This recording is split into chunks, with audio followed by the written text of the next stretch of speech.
Pamene pale vudo ndiponena kuti we don't have structures where people can check from. Anthu amene akuwusidwa aja wanimvesera chifukwa yake kumanena zofufuza ndikukuwuza zoti pamayenera pakhale ma structures kuti anthu akamva kaya ndikaona pa Facebook kunena kuti a certain company is recruiting. And the recruitment agency imene kuchira ikupangira operate kaya ku area 47 pakhale structure yonena kuti ndikhoza pita kuboma ndikukafunsa kuti I want to know the legitimacy of this company that is recruiting, and we should know kunena kuti they are registered by the government, because it's a business and it's a difficult business, and it's something that we have to focus on kunena kuti tiziziwa kuti what is happening. They are taking human beings. My appeal kuma bank, this is now to my banks. Ama banki ma profit amene mukupangaja zindalama za nkhani zimene mukupanga zija tangotengani tima 1 billion tokha ineyo ndikumaika 1 billion. Business make profits. Sankhani ma business achi Malawi amene already they've got structures, already they've got akungosowekera kapushi kena kake tasankhana amene taphunziseni tapaseni osati muwapaseso mwala mwose kuti upasani 5 billion percentage 30% ayi tufuna kuti ndalama ija ineyo mukhozo kuti mukuwapasa kuti tiupasani 50 million muzatibwezere 50 million kama muzatibwezera in 5 years kaiza kuti value yake yachepa. What we want is this is how we are giving back.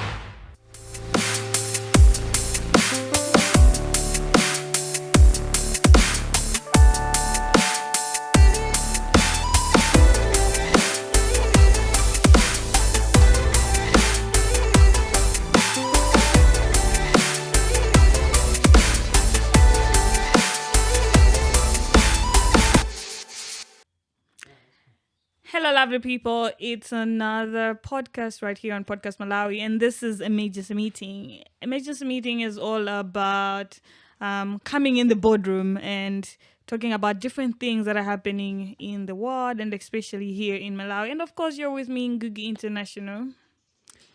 And I have my lovely co-host. No, I cannot forget you. Cardinal Henry is here. Yes, how are you? I'm good, Ngugi. How are you? I'm great. How has been your week? My week was good. It was good? Yeah. It was good. I tried to check up on you like several times. You didn't answer me. You didn't What do you mean I didn't answer you? You didn't respond to my text message, but I was trying to. Maybe I was busy. Really? Are you okay? But are you? I am fine. Are you catching up? I am fine. Very much fine. Can you see? I'm growing? Yeah, you. Exactly. That's great. Everything is good. That's great. That's what I wanted to hear. Yeah. Yeah. Okay. So, what's been an interesting thing that happened to you last week? Last week. Last week. They just ended the week. Yeah. Yeah, I think it has been good. Mm-hmm. What's the interesting thing that happened? Most interesting thing? Yeah, that it's been a beautiful week. It's been a good week, and I was just looking forward to being here since so we knew we were gonna have time to be here and talk about what's out there. Yeah, that's what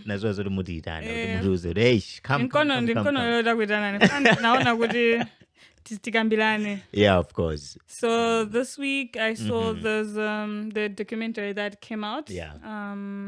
The Oman documentary. It's about some women that have been trafficked, Malawian women that were trafficked to Oman. So apparently there's an agent that recruits these women. These women, I think, apply, they process everything, and then they go there. So I think from the documentary it says I think zimene also my treatment so I'm a and I've been seeing it trending. A few people have shared, but still it didn't really go viral as how I thought it would, knowing that some Malawi women need our rescue. It's a serious thing. And not really much has been said, and not many people are really like pushing this story to go out there for everybody to see, so that action is taken, how best we can protect our women and the people that are already there and stuff. Yeah. Because it was really sad to see what these women were saying that they go through, and I was just like, hey, this is just too bad. I can't believe some people are inhuman to be treating other fellow women like this, you know. So I don't know. We would like to share your thoughts. when I heard about it, I think I was looking forward to have time and watch the whole documentary. Yeah. So ndinapeza mpata ndinaonera ndithu, and after maybe 10-15 minutes into the documentary, I paused because it was just so touching. Yeah. Just to hear the narrations that those women, those girls, young girls were making of what they've been going through when they went there. And I think what came into my mind in the first place was the fact that the root cause, why is this happening? Okay? That's very important. You get it, right? And when you sit down and you think about it, is why are people in these such problems? Okay, and then you go down and you find out the reason is kuti kumphawi mavuto achuluka. Ntchito kumpa Malawi pano zikusowa. So yeah, because I've also realized that despite that you can have all the qualifications, but of to course, actually even be able to find a job, it's even hard. It's even hard. And the competition is a lot. Because whenever so there's a hard. vacancy, Yeah, you find out a lot of people are applying. So it's really tough for you to stand out in a whole crowd. I mean, everybody is special and bring in different talents, but it's still hard to get into that space. Yeah, because look into it kunena kuti it's not mwina anthu osaphunzira okha amene akuthawa mdziko muno. Yes. Like I mean, they are leaving the country to in searching for greener pasture. It's not just anthu oti mwina sanachite bwino ndi skulu. No, it's people of all levels. Ena onena kuti amagwira ntchito bwinobwino ku Malawi kuno, they have their families, koma kuona kuti izinthu sizili bwino, I need to look for another opportunity somewhere that I can be able to be sustaining my family bwinobwino. So because of that, there's been a lot of people going out of this country, and I think it's kumene tinazolowera kwambiri kuti anthu amapita kwambiri ku Malawi kuno ndi ku South Africa, kumene kumaoneka ngati kuti sikuvuta kupita, and palibenso maagent oti amapezerana anthu ntchito. It's just like bola wapeza transport yopita ku South Africa, bola wapeza munthu oti first week akakulandire. I think that's what matters kwambiri when you're going to South Africa. Upeze munthu oti akakulandire ukafika, upeze munthu oti akutenga as you're going, and a lot of people are going there opanda even my passport. They've been smuggled. Ndamina matenga anthu alibe ma passport akipejani kuma. And it's not like kuti amatenga anthu, koma anthu aja, they are the ones who approaches ma transporter. It's not like transporters amapita mizi mujoti who wants to go to South Africa mayas. Anthu aja ndamene amatanda makapita ukapeza ma truck driver aja akuluakulu ine ndofuna ndapita ku South Africa, simungandilowese kwina kwake. Taonapo ma videos ama tanka oti aku Malawi kuno, ma truck aku Malawi kuno anthu atalowesedwa mu tanka. You see, ndi umayenda tanka ija ngati anyamula mafuta, koma itanyamula ndani? Itanyamula anthu.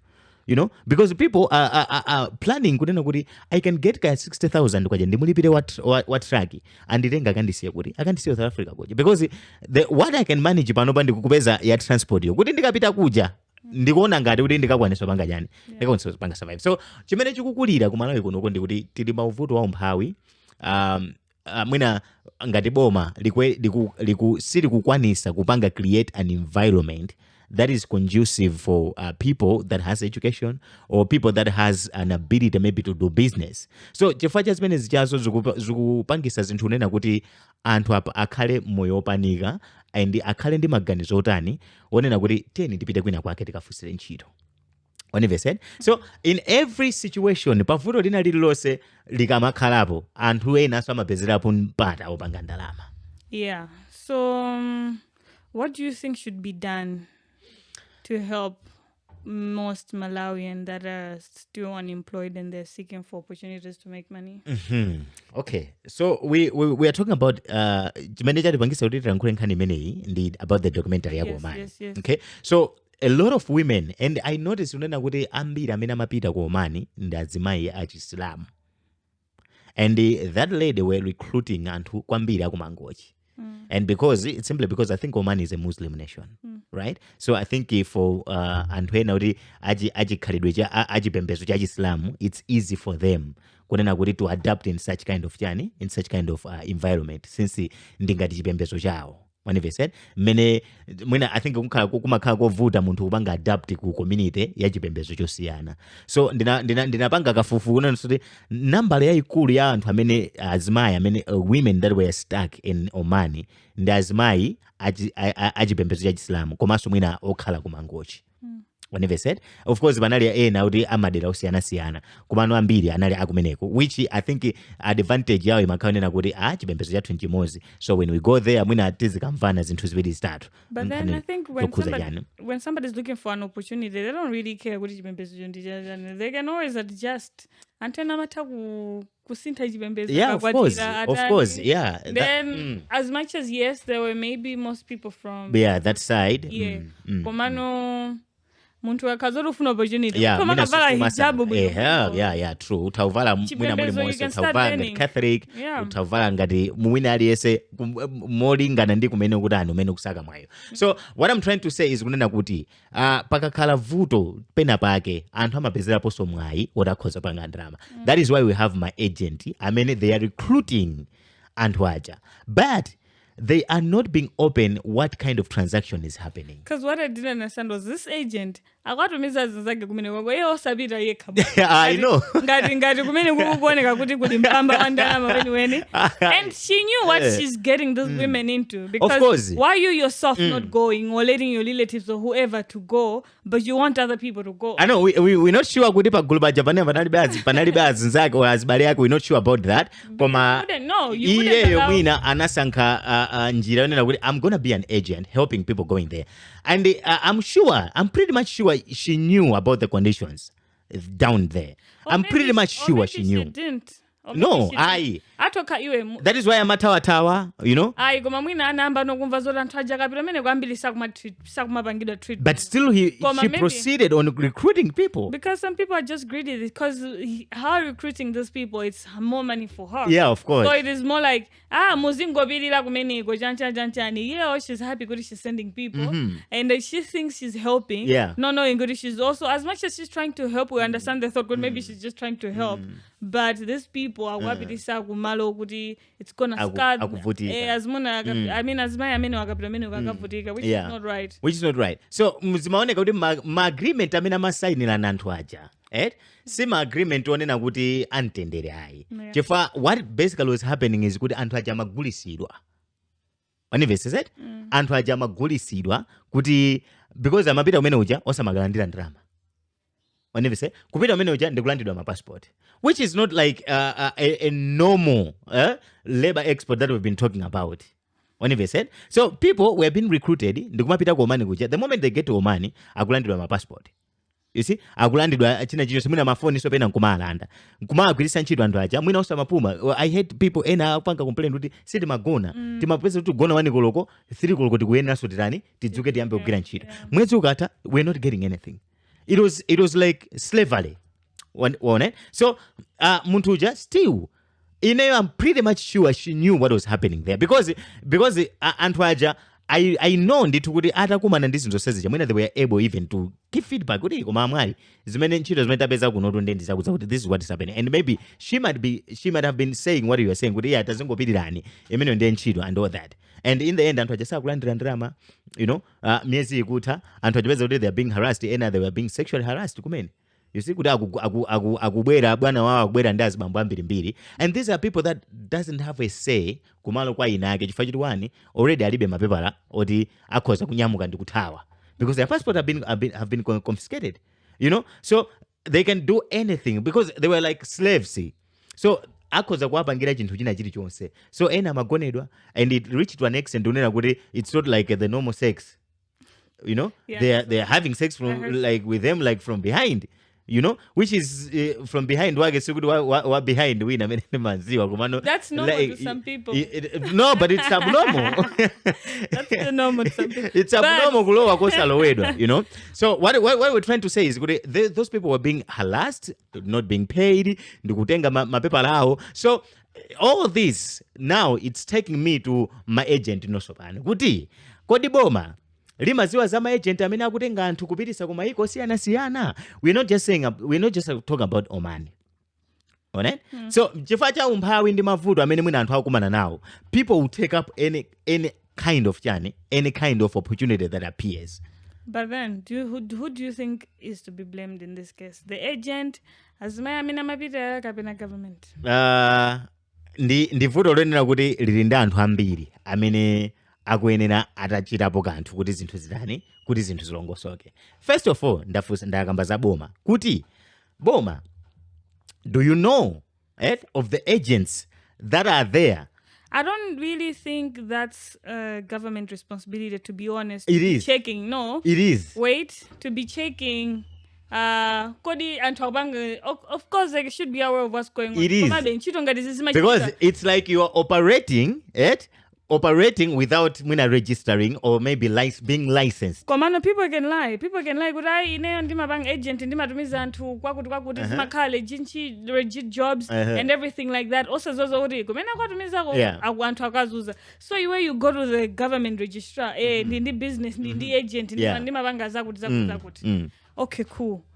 Anena bwanji kuti wina samangopita tumene kuja. It's not like they could go and check for your business kuti kwadi mukupangira operative basi.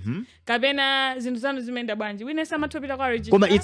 It's government responsibility. Yes, but then I'm just saying it's also an individual responsibility, despite that government can come in and do their own work. Now unandifunsa unena kuti who is to blame? Ndimakuza mbali ya wina aliyense. Ndifanda nena kuti it's a collective effort. But there are so many players that are involved into this. We should be operating on a perfect way. Kuti zinthu zene tikupanga zikhala kuti ndi zinthu zovomerezeka. Ndenda nena kumbali ya boma. Ndikuyamba nena kumbali ya boma. Kuti boma anthu akamabwera kuti afuna kuyamba ma agencies. Zimene timakamba nthawi jaza ku Israel kunena kuti people that are coming out there kuti we want to be agents. We want them to be registered and azidziwika. Ndicho linga chonena kuti because an agent ndi nkhala pakati. Agent ndi nkhala pakati wa principal ndi mbali inayi. The agent amakhala pakati kulumikizisa uyu ndi kulumikizisa uyu. It means ali ndi information ya uyu, ali ndi information ya uyu. So if I'm an agent recruiting people to work in Canada, it means kunena kuti I have full information. Ndikudzikiza kuti ndili ndi full information yoti mukapita ku Canada mumalandira ndalama izi, ma working conditions ake ndi awa and these are the working conditions amene ine ndinasainana ndi ndani ndi awa company iyi. So it means kunena kuti as I'm going to register ku boma likuziwa zoti amagombo akupanga register anthu akupanga recruit anthu kuti akagwire ntchito ku Canada. Ndipo amagombo company yawo ndi registered. Ndipo makampani amene akumagwirira amagombo amene akumapanga represent amagombo ku Malawi kuno ndi company yakuti imene ma working conditions ake ndi awa. I get that point. But I just feel like overall it's just sad that there's human trafficking happening in this day age and era and people are not aware. The government is just there watching. In the first place kuti anthu akadandaula kunena kuti anthu tukanga topita kwakuti boma likuyenera lipange lodge ma investigation. What is happening? Tikumva kuti anthu akupita ku Omani, anthu akupita kaya ku Canada, anthu akupita kaya ku US through these so-called agents. What is happening? So ndikuti boma likuyenera lipange kafukufuku ndikudzindikira ndithu. Chifukwa ngati boma lingapange reach out kwa ineyo mwina ndili ku America kuti ndinapeza ntchito through a certain agent, likuyenera mukafukufuku wako likuyenera lindifunse ineyo kuti amagombo munabwera ku America, munabwera bwanji? Ndene ndipange provide information kuti ndinabwera through agent yakuti maoffice awo ali ku city center in building chakuti kunoko ndikugwira ntchito anandipezera ntchito kwa akuti ndimagwira ntchito iyi malipiro anga ndi awawa ndipo pa malipiro anga ndalama izi mapita kwa agent ndoti boma likupanga kafukufuku. People cheat in business all the time. I kind of feel like that's what we have to work on. As much as government can be played to some certain extent, but it is also an individual responsibility to check all the information that is needed to where you're going. Exactly. From who this agent is, what have they done before, the people that have worked there, to what are the terms and conditions of this job? When something like this happens, it's also an individual responsibility. Because if you checked all of this and something goes off while there, you were supposed, like as an adult, you're supposed to be responsible for Of yourself. course, of course. You need to know akulanda passport bani. They have no right to take your passport. So these are things that in the beginning when you see something is off, no also agents yako omani gongati kule agent inaka Malawi or something or a contact that you know in case of anything you should be able to report and everything like that. So, an individual responsibility is also something that they need to do on your own, like individually on their own. But it's just that what is at fault is my agent amakanta zambira kudziwa chimene akuchita, but then they end up selling lies to these people because I'm sure kuti anthu awasangalola akudziwa zoti ntchito zake sangalole koma amakhala kuti they're cheating, they're lying to them. Ayinza bwinobwino iwo akudziwa zokuti anthu awa akavutika kumeneko, or reports are coming but there's nothing that is being done. You know the reason ndikumayikamba boma kwambiri, right? Because boma limakhala ngati regulator wa malamulo siyana. Nthawi zina zake what the role they play is just to facilitate. Whenever said, nthawi zina zake sizonena kuti akuthandizane in the process. It's just to facilitate kuti zinthu zimene zikuchitika molondola. Wandive? So in this case ndimanena unena kuti bomalo, right? Because kwina kumene ndingafunse kumene ndingakatenge legit information nditakhaza kuti ndapeza kwina kwake kumene ndikwina ndifunse sikwa iweyo ndikwenaso ndikafunse kuboma if these people I'm dealing with are registered. So boma likwena likhale ndi ma strike, because in the end you know kuti boma yapereka kwa ma employers ako man about 400 million kuti lipange release anthu. Still ngani jayatani yapezabe, and the reason why they have been willing to do that, it's because one, anthu ife timana kuti anthu ife ndi aboma, and two, also they have realized that there was a role that we were supposed to play at this. And if we sit and in the end, they've been able to pay about 400 million because ndimana kuti anthu aje chifukwa amagulisidwa. Chifukwa kuti simunadziwe anthu amene akupanga deal ma agent ku Malawi kunoko amene akutenga anthu kuno kumapitisa kumene simadziwa. So if I do simadziwa, you were not able to know kuti ndi ndani amene akulemba anthu ntchito ukoko. Chifukwa ke mmene tinkakamba nkhani ya Mwiza ndinena kuti ine I'm happy.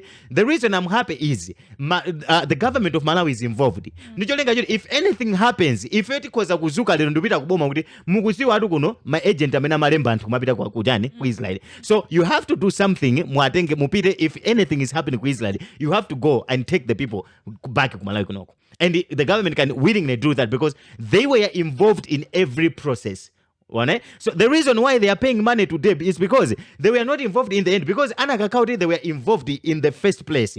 They could have taken their time. Ndikufufuza kuti kodi komani anthu akumagwira ntchito yanji ineyo agent mulumikizana ndi ndani ndiye kuti boma likananyamukaso ndikupita komani ndikukakambirana ndi Department of Labor akayachani ya komani kuti kunoko anthu athu amabwera kunoko. So what are the conditions akabwera kunoko? But such things did not happen. So chifukwa tizi zimene sizinachitike ndifukwa chake wani anthu apita kuja agent kunoko simukuzazo mukungozozo zinake ndi Rita koma marita Malawi munali mwambiri mbiri. So the only name you have ndi Rita, you cannot trace her. Simukuzazo dali kuti, and I'm telling you kuti diri CIA kayo. There is also a chain, and a chain of people that are in authority that also know of these things that is happening. Despite all of that being the case, like I said, agent yosana bangedala involved mina the government knowing good is vena ubanga zondizola kwiga olokuti bakhalakale malipoti wene okuti she can get in trouble for it. Yes. So that's the reason anapanga ma shortcut ake okhandu kumatumiza anthu abangono without anybody knowing, which is just inhumanist of the person, because how are you letting your fellow Malawians go to this place where they're being mistreated when you actually know kuti chiro zako sizokosoka. It's either one of this, it's either I mean akomaniwo ananamiza za ntchito zo mwina uyisa anakhulupirira kunena zokuti ndizoona pamezi zabodza olo munthu agent wathuyo amadziwa kuti ndizolakika koma she still went on to recruit people to go to this place, which is so sad. And pamene pali vuto ndiponena kuti we don't have structures where people can check from. Anthu amene akuusidwa aja wanimvesera chifukwa chake kumanena zofufuza ndikukuza zoti pamayenera pakhale ma structures kuti anthu akamva kaya ndikaona pa Facebook kunena kuti a certain company is recruiting Anyway, and the recruitment agency mene kuchira ikupangira operate ka area 47 pakale structure nena kuti ndikhozopita kuboma ndikukafusa kuti I want to know the legitimacy of this company that is recruiting, and we should know kunena kuti they are registered by the government, because it's a business and it's a difficult business, and it's something that we have to focus on kunena kuti tiziziwa kuti what is happening. They are taking human beings.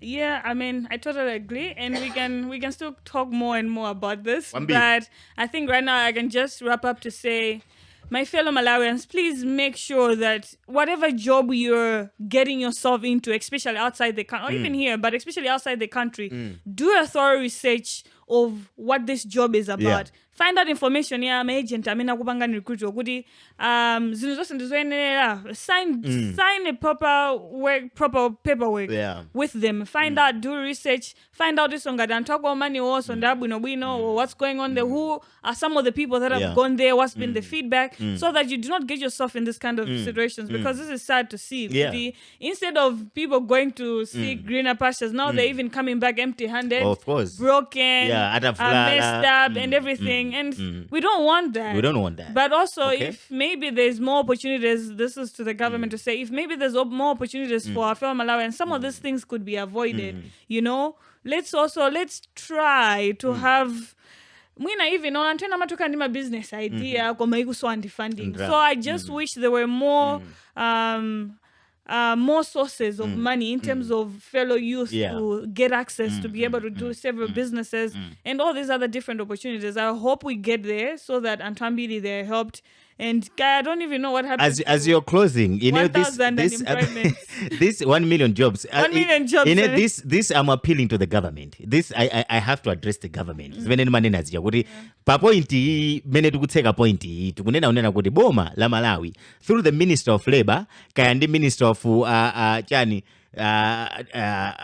timati affairs nunduna ona maubale akunja foreign affairs so it's foreign affairs ndi labor tapangani malamulo pangani malamulo onena kuti you should register the agents that are on the ground. It means kunena kuti munena mukhala open unena kuti amene muli ma agents mmalemba anthu ntchito wafusira anthu ntchito kunja bwerani poyera ngati sabwera poyera inuyo you should lodge your own investigations kaya through mumaona ma WhatsApp mu anthu amakhala opangirana forward zinthu kuti agent wakuti mwayi wopita kunja chanchani. Find out about them and ask them. You need to know them because anthu aja akutenga anthu anu, and if you're not involved at this stage there will be a time where you'll be involved, and in how many muzakati mukutulusa ndalama simukupanga sizoti malamulo asatidwe. So I want you mukhale pansi mupange ma policies, mupange ma guidelines. There should be proper guidelines of setting up my agency, and my agents azikauti akuziwika, and we know anthu akamapita amene kuti akulembedwa ntchito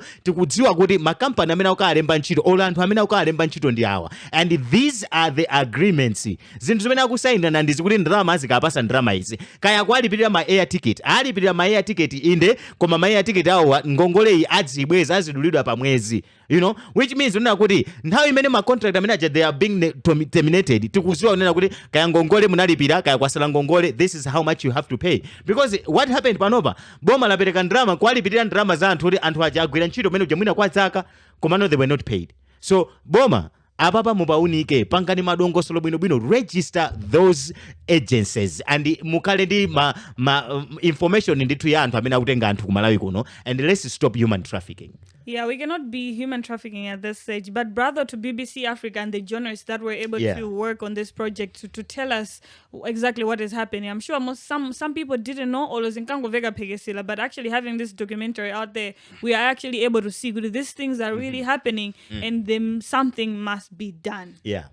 But anyway, as much as this country is very poor and to akupita kuomani, akupita Israel, try and looking for greener pastures. There's still money here, and I'm even saying there's money here because I've seen recently with the Standard Bank specifically. Then I want a news report of the profit that they've made. Yeah, they've made billions. I can't remember how much, but I saw some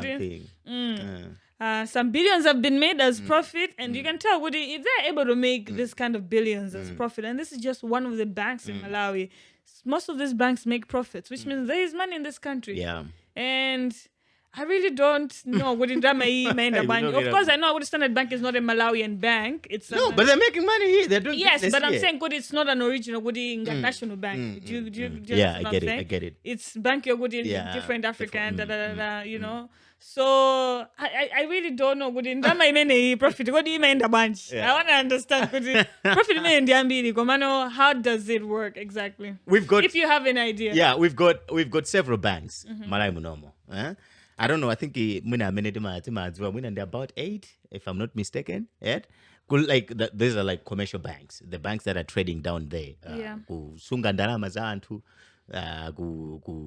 kupanga kubwerekesa ndalama, you know, zinthu ngati zimenezo. So amabwerekesa ndalama kuboma, kumakampani, kwa anthu a business, ma individuals also, anthu timakabwereka ndalama kumabanki kuja, tikamasungisa ndalama zathu, kumakhala kuti kuli ma interest ota kutidula, ndalama zija makhala tazipangira so invest, zinthu ngati zimenezo. So if tasungisa ndalama, iwadzitenga akabwerekesaso kwina, stuff like that. So these banks, it has recently been reported, I think it was earlier this month, it was reported about 8 banks in Malawi munomo, they have made a collective profit after tax of about 256.7 billion Malawi kwacha.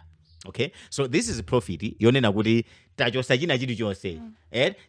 Tikamakamba mwina za salary manena kuti I take home. Ndekuti ndi ndalama yoti iwe yalowa ku account kwako. That means achosa ma taxes, kaya unali ndi ngongole zina ndi zina walipira, kaya unali ndi kaya ma pension, ma contribution and all that. Ndalama imene ayachoka kuti yakalowa ku account kwako. Ndi ndalama imene manena this is my take home. This is my profit. Kuti wachosa china chichose. So akuti mabanka wawa onse watakhala pansi ndikupanga ma financials awo and all that, apanga collective profit ya about 257 billion Malawi kwacha. And as you mentioned, with the Standard Bank only, they've made about 50 something billion Malawi kwacha profit, which is a big chunk even from total amount ya ma banks onse, which means they've taken about 30% of those profits. So we were talking about okay, kumalawi kuno zinthu zikuvuta. Zinthu zikuvuta, Malawi anthu akuvutika mu zinthu zosiyana-siyana, umphawi wakula and all that. Even those people that are doing businesses, they're always complaining. Kuti koma zinthu sizikuyenda, but still the banks are out there making profits. Like some good profits. It's even the same banks that are making us actually abanga report Chapumpana about the 3% depreciation of kwacha against dollar, and it's like, at this moment, I just want to know if you're going to have any other depreciation and if things are going to get better. Like, let me know already, because otherwise... You remember... From 45%, now 3%, and which means igamafika... Malawi kwacha is trading against dollar at this amount. Remember, I told you, I always say, the way we are going as Malawi, sitifika mwansanga pa mulingone na kuti mwina kwacha yathu yambe kugena mphamvu, other than kwacha yathu kumangoluza be mphamvu. I don't know, when last did we have a report of kwacha? It has to be 2000s years. I don't even know. When did we get? Because it has just been, as far as I know, depreciation. Like, how do we get kwacha to appreciate? How do we get there? Okay, I think it's just about increasing your exports, or balancing your exports and your imports. Zinthu zimene mukupanga ndikugulisa ndi zinthu zimene mukugula. So which means kuti mukha kuti muli ndi mukamagulisa zinthu muli ndi ndalama yakunja. Mukamagulaso zinthu ndekuti mutengaso ndalama ija, koma the moment where ndalama yogulira zinthu ndi yochepa koma mukufuna be zinthu kuti zibwere, and zimenenso mukugulisa iniyo ndizochepa because ndalama imene mukugulira zinthu ndiyochepa because simunagulise. At that point, it's when ndalama yanu ikutsikira mphamvu. You are not producing to sell outside to get that currency. Imene makuthandizirana. So chilungamo ndiyonena kuti ziko likuvutika, anthu akuvutika Malawi, banks are out there making profits. People have been complaining about my rates at bank, which keeps on rising. My interest rates mukatenga ngongole, panopa mpaka panopa people anthu amapezera kupanga na advice musakatenge ngongole ku bank. You know, musakatenge ngongole ku bank. But guess what? Anthu amene amapanga business, they don't have an option. But you go to the bank. But go to the banks. Yeah. You know, because mwina inu ndine tinazoti sitikatenga ngongole ku bank. Mwina ena akapezeka ena kuti akhoza kutibwereka ndalama ija. Kuti mwina abale athu kayandani. But we're talking not about everybody has those but options. you know, but not everyone has the options. Mwina anthu amene timapeza kuti kungongolana pa chinzake ndi anthu ochepa. But a lot of people, they don't have their friends. They don't have people they can go to kuti akabwereke ndalama. The only option they will have is going to the banks. So people will still end up going to the banks. Ndukabwereka jani. Ndukabwereka ndalama. At that same rate imene mwina timakhala kuida ndaula icha. So if it's upeza zoti mwina ubereka 500,000 nthawi imene udzamaliza ulipira ngongoleja walipira 1.2 million. You see? For me, it's like it's good to see banks making those huge kind of profits and everything, but how else are they helping us? It's because angada kupanga profit ngada mini amaye nambe kungoti pangira ma fair prices or my fair prices are my rates as or something.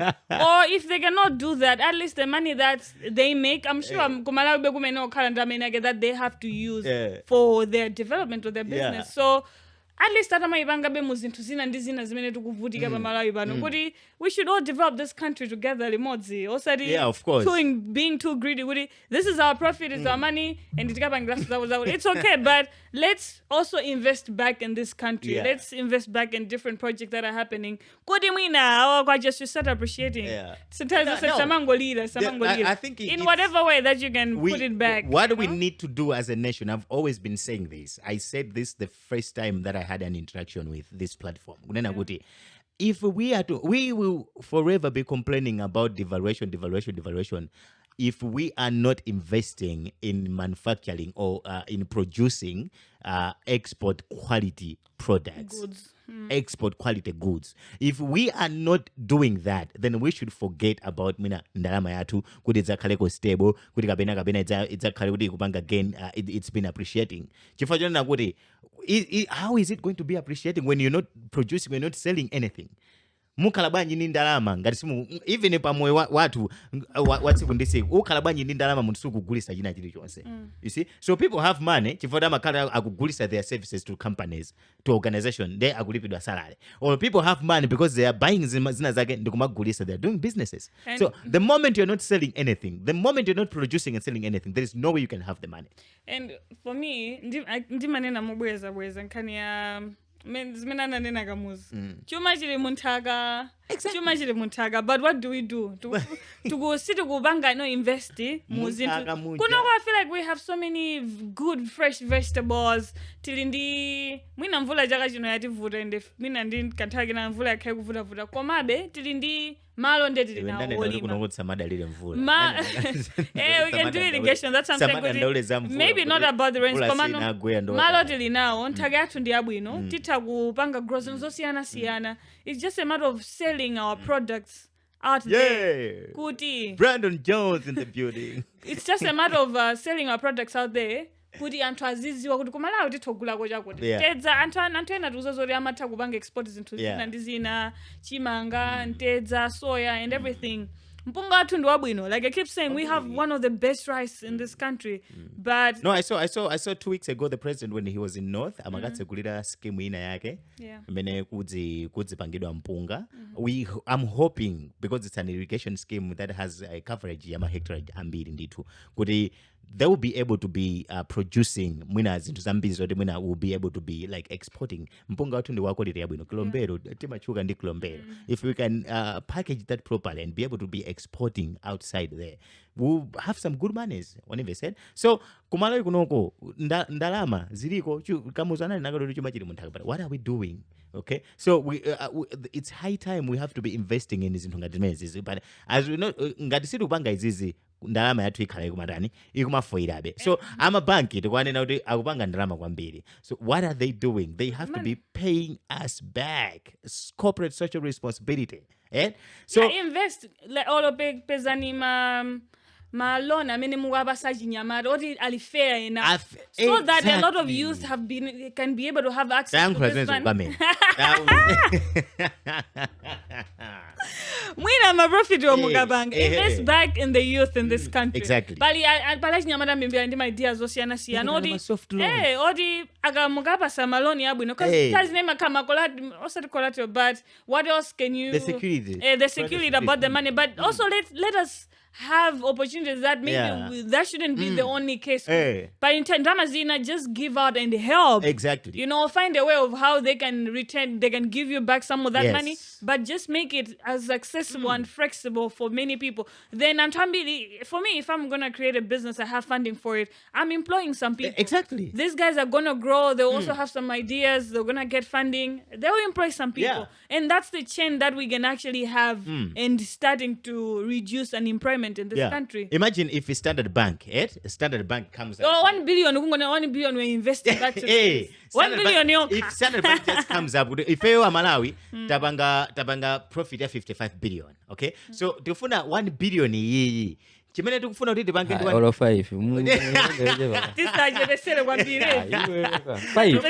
Tufuna 1 billion iyi, kaya 5 billion iyi. Tufuna ma entrepreneurs mwina 100. Only na good because my entrepreneur 100 if we let's up us 5 million ndio 500 million. And this about already existing business or the angofuna ga push. Angofuna ga boosting. My entrepreneur amene ndunena wasione kuti alibe chili chose ali plan yokaya. Tukunena onena kuti achina NI designs. Onena kuti ngokhadzikika. Already they have their own offices, they have their own things going. They just want a push. You people shouldn't be buying suits in Turkey, China, let's be able to make our own clothes here. Masuti tukozo mabanga konkuno. Wanive said? Boosting kana kage. Ndenda werengetserani. Turenga po 5 billion. My entrepreneur angati 100. I'll say 50 meter. And give a chance to everyone. Give a chance to everyone where come and pitch. Yes. Come and pitch because it should be fair as well. Exactly. Come and pitch your ideas. Let's see which one is which one is actually good, viable, it has profits and it's we will worth. Advise you. It's rewarding. If we invest money in it, we're gonna produce stuff. I know Kukumachitika bet is into my pitch of business sector, especially agriculture stuff. I think I've seen a lot of entrepreneurs in agriculture sector that have so many opportunities like this, and it's good and great. We want Let's more make banks. it at We want more of them. Let's make it at a larger scale and also open up different opportunities for other entrepreneurs because not everybody is into agriculture. There's technology, and they're in textile, so many things that so many youth are doing that you can invest in. So kusiyana ndizo mabanga National Bank ungambo gawana ndalama ziji. Masa waziziwa? National Bank amara kama profit. Then amapereka ndalama. Aliyesimina basi 5,000 chani. Aliyesimina percentage ni mimi mabangira transact. Yeah, like you mean the customers? Yes, the customers. And the people treat that money like, I don't know, ngaria beti ka ngaria jani. Tawerenga 5,000 ka 5,450 times mwina 2 million. Telekeze waje ne customer 2 million. Ndi aliyese mwina mpasa 5,000 ya kuti average tingoika average. Kuti aliyese mwina pa customer 2 million, aliyese mpasa 5,450. Chifatu kuzaina malandira 50,000, ena malandira jani. You just want to put it at average. That's 10.9 billion. When we said so pajabati manena kuti ku profit ango chisa ku 5 billion. 5 billion. Yoka. Yeah, and 100. And 100 abasa 50 million each. When we say because if you take mwina alimi 5 or wina alindi 10 hectares, wina alindi 5 hectares, wina alindi ngoza akulu etufuna mulime soya. So what we are going to do, we will give you mwina 60 million kwacha. When we said for this farming season, we're giving 60 million kwacha. Still for this 60 million mulibwezere chaka cha mawa ayi. Chaka cha mawa mukazagulisa because you are jet alindima advisors. They've got technical people that advise and okay, business yano it's not viable, but this business is viable if you can do this and this. So they will advise okay. Tikupesa ma agricultural expert akupangira advice. So pa 60 million tukupasani mukapanga kadivide mwina kuti mwapanga farm pa 40 hectares or 50 hectares. Mwina return yanu apa mwina mutazagulisa mukhoza zapeza mwina 20 million. If at percent 5 million. Pachaka choyamba. Return the money into the business.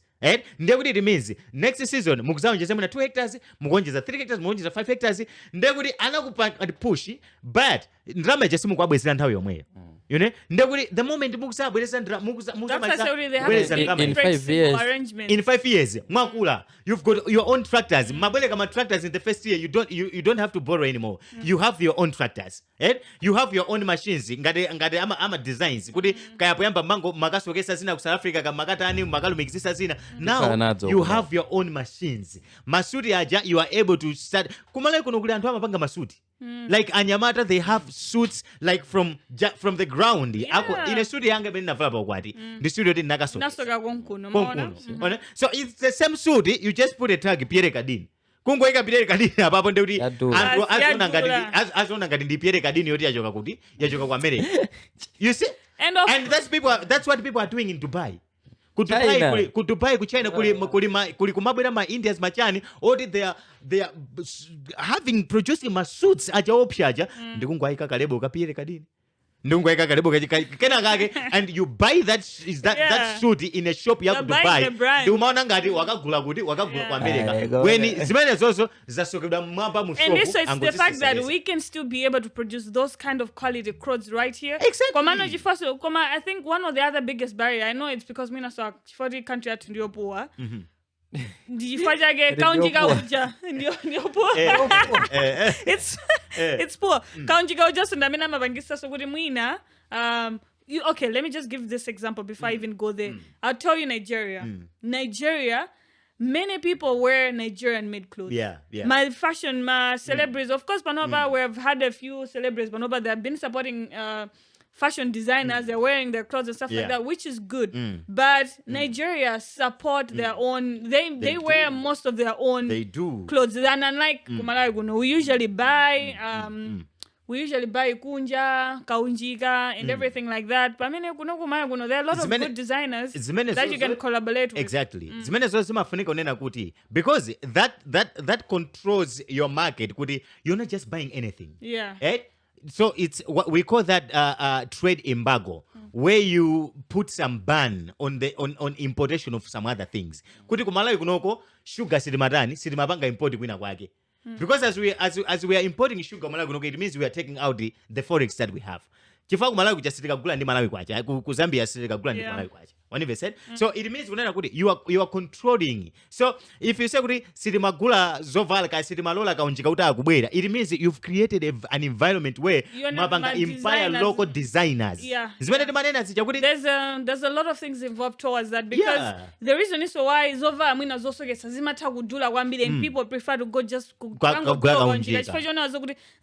is an option. Timagula nsalu ku Tanzania, ku South Africa, Dubai and everywhere else. Where nsalu kugula nsalu zozo zugudula, and for you to make a profit now, that's why my prices are high. I mean, if we also had our own textile shops, I mean, different cotton. If we're producing cotton, we would have been able to make so much. Kunsanje kumakhala cotton, kubalaka kumakhala cotton, kumatima limbikira kubalaka kwapasa ferereza, kunsanje kwapasa ferereza kuti akalime chimanga, instead of just turning those into cotton farms. So which means we will fund our textile companies. You are producing from materials that are just from here, and the people like designers will be buying from you guys. They are not supposed to be buying from Kuina Kwake as Gula Kono textiles, and they'll be producing, they'll be making suits, they'll be making zovala zosiana siana. People will not be buying kaunjika uti akuchoka kunja amineti kama gula so tukutulusa forex. You see? So my appeal kuma bank. This is now to my banks. I'm a banki. My profit amene mukupangaja. Zindalama zankhani zimene mukupanga zija. Tankotengani tima 1 billion toka. Ineyo ndikumaika 1 billion. Because business make profits. Sankhani ma business achi Malawi. I mean already they've got structures. Already they've got akungosoyekera kapushi kena kake. Ta sankhana amene taphunziseni. Tapaseni osati muapase so mwala mwose tikupasani 5 billion percentage 30%. Ayi. Well, I hope tufuna kuti ndalama ija iniyo mukhozoka kuti mukuapasa kuti tikupasani 50 million. Muzati bwezede 50 million. Kama muzati bwezera in 5 years. Kaisa kuti value yake yachepa. What we want is this is how we are giving back. That's what I'm saying. Invest society. Back to the youth. Yes. Invest back to the entrepreneurs, especially. And tauchira zinzosiana, which is already sad. Kutipa no, but tima banga grow sugar watu. Yeah. Koma, there's been scarcity of sugar already, which is also a problem. Is this ujitika banji? You see? Because we only have Ilovo and Salima Sugar Company that are in control of sugar. Yeah. We already talked about this last Yeah. Koma mpaka na panopa be sugar ida. Akusowa.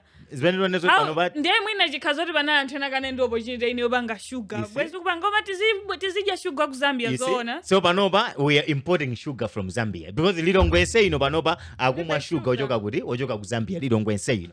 You see? So it means kunena kuti that's another urgent part onena kuti the business also is monopolized. Kuti mwina tima less anthu ena coming into the business and all that. So what is happening now, it's tinanena kuti monopoly trade ikachulukira, you become slaves. Right now we are buying sugar at 3,000 kwa a packet of 1 kg sugar. Because that's really ridiculous. The sugar. And mwina kumkhoda kuja kusalima kumena anthu atha kulima nzimbe zopangira sugar. Anthu ena subcontract some people amene atha kumapanga sugar. Mwina kwezi sitina figure apa. Yeah, sitina figure apa. Chifukwa ndamva zokuti ku Zimbabwe you love sugar. Akupezeka. Because they were concentrating on sending money. We understand we need forex and everything, but as much as we're exporting, let's make sure that these goods that we're also exporting, we have them available in this country. Because this is really sad. Yeah. Tikupanga sugar kumwe konkuno. Koma panopa sugar kusowa. Tinapanga export. Tikukanika kuti tikhandi sugar. Kuli mizere out there. Na tukapanga import ku Zambia. But mwina it makes sense economically. It doesn't make sense. You can never know. It doesn't. No, I don't think it makes sense. No, it doesn't. But we're just like make sense. You see? So, gosh, man. It's crazy. Ndecho ndrama izipezoti kugwa mphamvuso. What's that? Inenda nakakuti angotuziratu kuti when next are we having another depreciation and how much percentage so that we are ready. Tukuvutika kale tikudandaula throughout, we're complaining and then comes in another news 3% depreciation. Are we let us breathe. Let us breathe. But on the lighter note, it's not like good in terms of mavu. Of course, it's makani mavuda ambili than good news. But on the lighter note, we've just seen that we've had a visa waiver from Ghana. Which is a good development. I think they just signed in this March. That I'm trying to get my phone. Oh, but if you have it close, yeah, I think I have it. Sure. I think I have it. Nkhani ndonena kuti zijatingakamba nthawi ije onena kuti because we're working on our tourism chachani ataloleza makantri ena kuti atha kubwera Malawi kunopanda. This is like a special agreement that has been. So this is a new agreement of a visa waiver agreement between Ghana and Malawi. Ine also nabite go Ghana, so maybe now. But it's an opportunity for like designers because kumakala material. Yeah, I've heard so much about Ghana. So it means good for you people who design chachani, you can freely go because I think by period 90 days. Yeah. Yes. So which is the same as how we go to Zambia, South Africa, which is good. We don't really have to have a visa. Apply for a visa. As long as you need transport, you mugafika mutamanga within your 3 days, 2 months, 1 month, you'll be able to come back. So which is really good because we're able to go to Zambia easy because of that. We're able to go to South Africa and Zimbabwe easy because of this. So having Ghana as one of the countries that we can actually go without a visa, this is actually good. I'm looking forward to go to Ghana. So in case you didn't know, let me just read it briefly. The Ministry of Foreign Affairs and Regional Integration wishes to inform the public that the Republic of Ghana and the Republic of Malawi desirous of strengthening their bilateral relations and existing cooperation have entered into an agreement of a visa waiver starting which took effect from 7th February 2024. So, yeah, we can go to Ghana, guys. Yeah, let's go to Ghana. Let's hope more countries are able to open. Let's go to Ghana. And, we'll have Ghanaians come fantastic here. Mavuda to visa application. Yeah. Because Antena sama bezira opportunity obanga drama. Do you want to go to Ghana? I can be able to get you a visa. Because I think my countries now be served with 1 billion to get a visa than how America is or how UK is. I think now we're still able to, as long as you have the money, you're gonna apply and you're gonna get in. So which is good. Yeah, so this is an opportunity. Those people that are into business, into all that, let's explore what can work in Ghana and go there, do business. What kind of market can we have? Exchange market with each other. Yeah, with each other. What can work here? What is it that they're interested to buy from here, and what is it that we can buy from them and all that. So on that will help us to utilize this opportunity.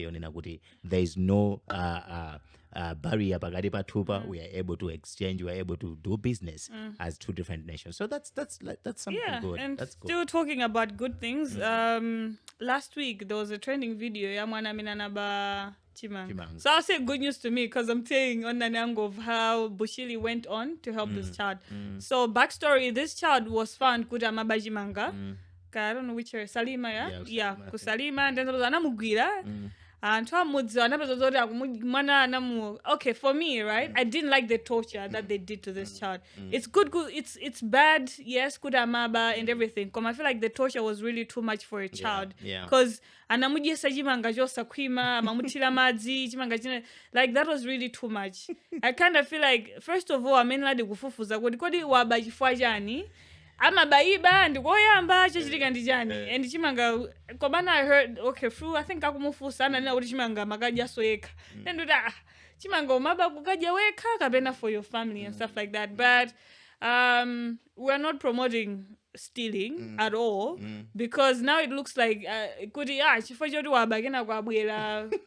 Bushiri was the one that went to help this whole family and they took them for dinner at their house and bought them clothes and everything, which has been trending. Which has been trending online, and I think a few other people also managed to help them. And everybody was like, "Hey, from Cuba to a hero, to a millionaire," because like people contributed about 1.9 million. Like that, so Antuena, they were like, it's like a banga promoti so okay, let me be honest with you as we close. Let me be honest with you. I'm taking this on an angle of our values as human beings, as Ngada Malawi. When they said, one, I will tell you, a lot of people are struggling in Malawi. Go down in museum. We are. I'm one of the people. I'm struggling in this country. So Lugamba struggling in my relationship. Lugamba struggling. Hey, what is this one? Go Sayanka. Is this coming to me or what? No.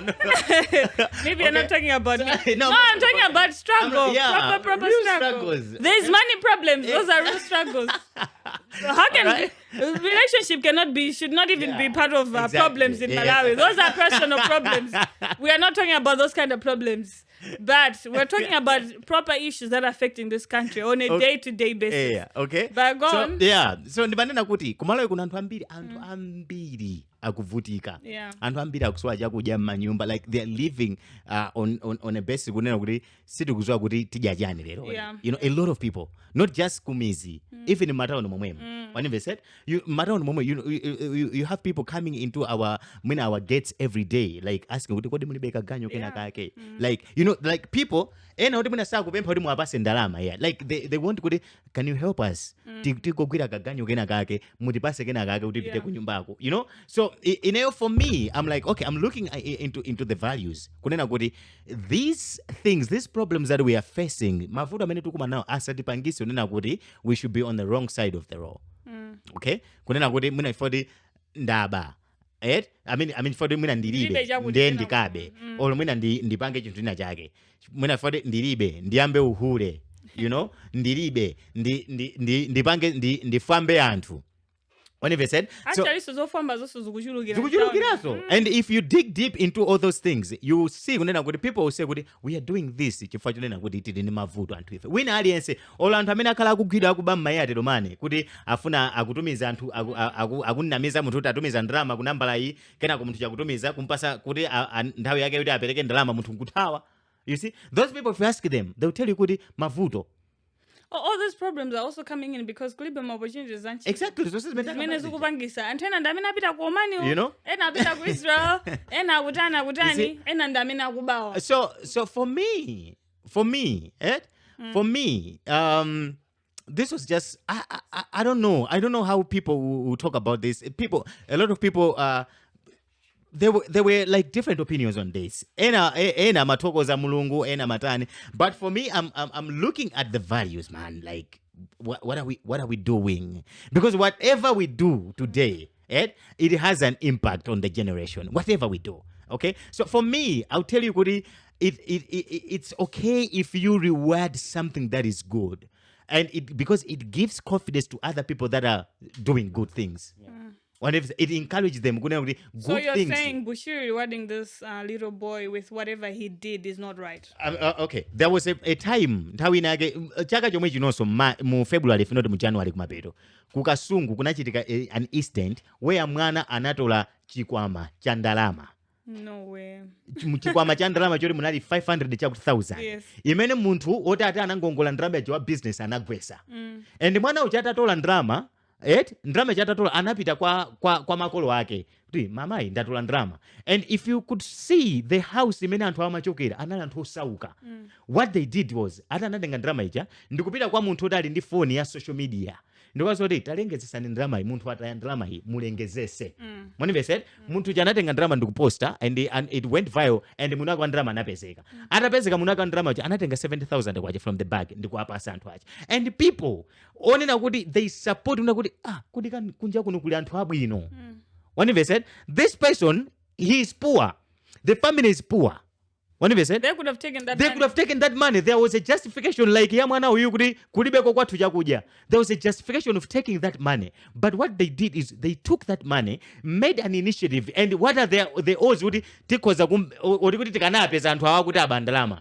Mukanapeza kuti atola ndrama. If they could have taken the money ndikupita kwawo ndikamba panga spend. Ana kaimba mlandu nda atola ndalama munsewu.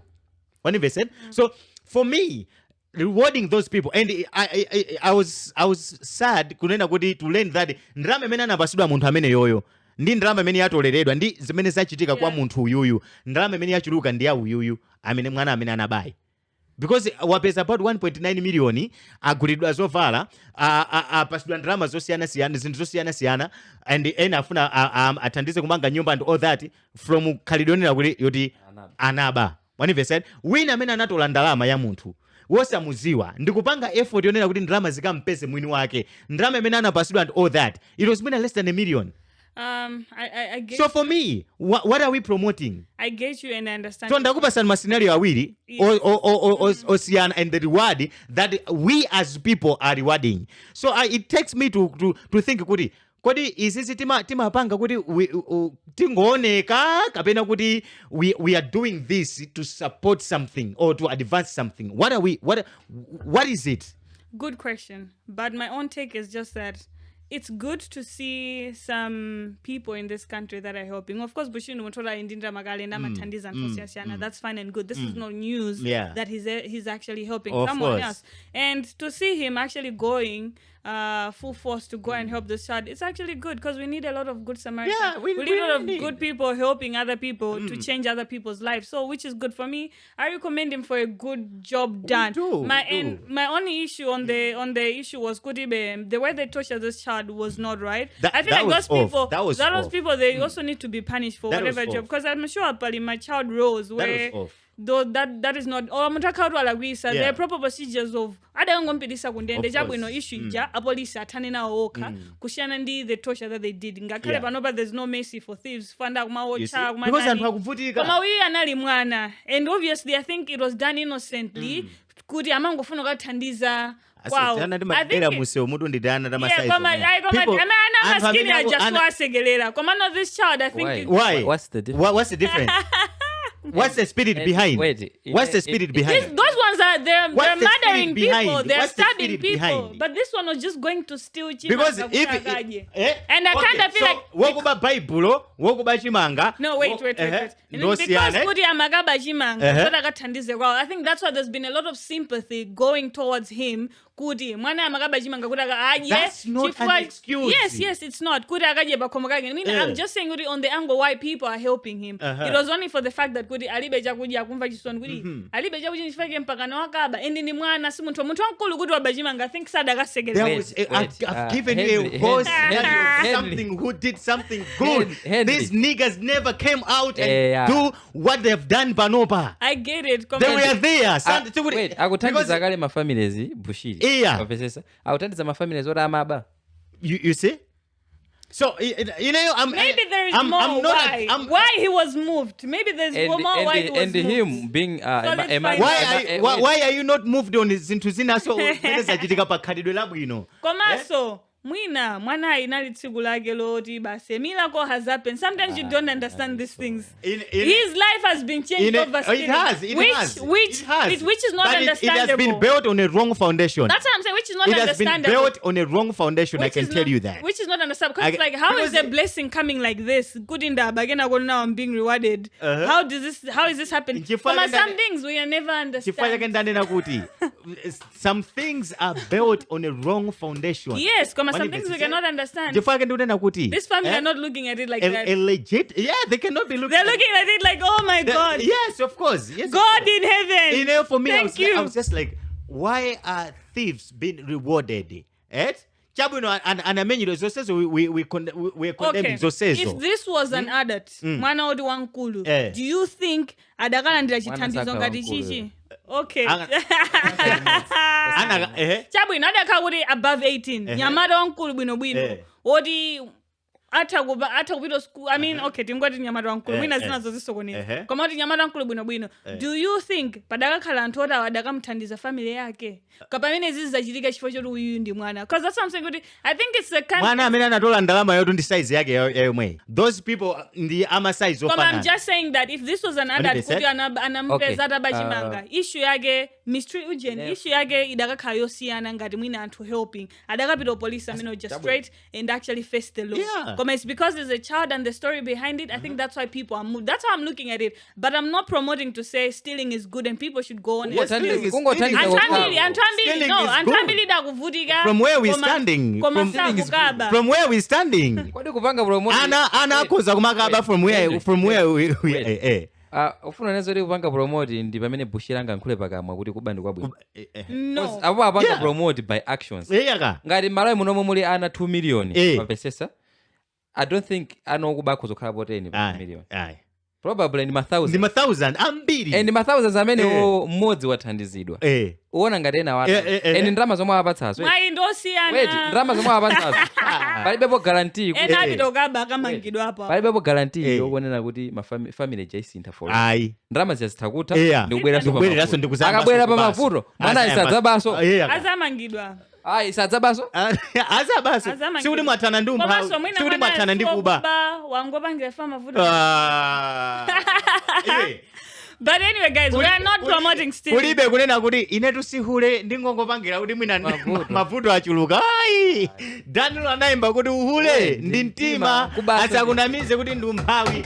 Kubaso ndi mtima. Titseke ndi Bible. Likuti let him who stole steal no longer. Akaya. Bible likuti. Agwire ntchito. But rather let him labor working with his hands. Exactly. What is good. Exactly. But anyway, maybe let's leave it like this. You guys out there, Malawians especially, iniyo muona ngati kuti zimene zamuchitikira mwana we zachitika zabwino kapena zoipa. Are we trying to promote stealing? Are we rewarding bad behavior? Or what is it that we're doing? So maybe let's debate, let's find out kuti antu munene ma opinion anu over this issue and we'll find out. We can if you guys are gonna be able to share what are your views on this matter, we're gonna lead some of your views. But for us today, I think let's wrap it up from here. Me and Henry, we're gonna keep on debating on this issue still.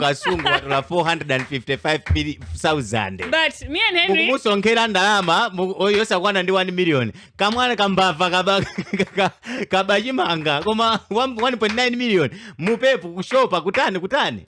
Anyway, guys, where were you? You guys share your views. It was the same platform where you got the stories, but you didn't show up like this. It's okay. My priorities are to mazondoza. Njifanya anthu amaluwa mboma mkumati bera nkumapembeza abetika kumana nawo mimo wamu. But anyway, ndimwana jabe musini. Anyway, but it's been lovely having you guys be able to be part of our show. And until next time, keep watching Podcast Malawi. Goodbye, guys. Goodbye.